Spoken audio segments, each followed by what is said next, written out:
সূরা কদর শরীফের ফজিলত ও আমল।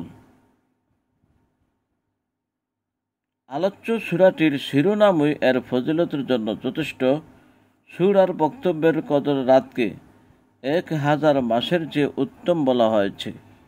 এ রাতে হযরত জিবরাইল আলাইহিস সালাম অন্যান্য ফেরেশতাদের সঙ্গে লয়ে ভোর হওয়া পর্যন্ত আল্লাহ তাআলার রহমত ও করুণা বিতরণ করেন, সকলের প্রতি সালাম ও শান্তির আশিস পৌঁছে থাকেন।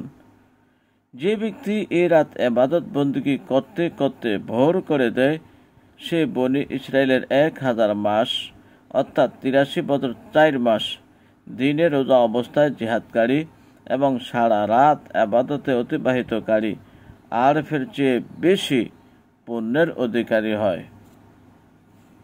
হযরত আবু হুরায়রা রাদিয়াল্লাহু তাআলা আনহু হতে বর্ণিত, হযরত রাসূল করিম সাল্লাল্লাহু আলাইহি সাল্লাম বলেছেন, যে ব্যক্তি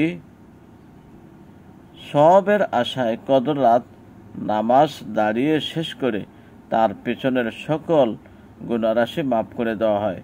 বুখারী শরীফের হাদিস, প্রথম খণ্ড।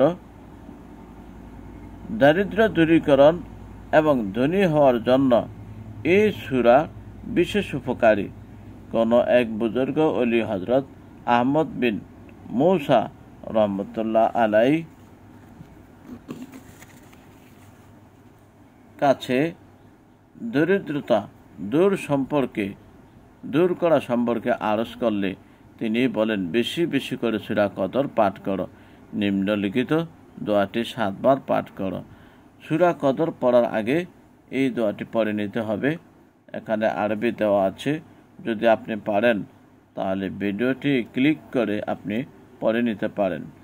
প্রিয় দর্শক, এবার চলুন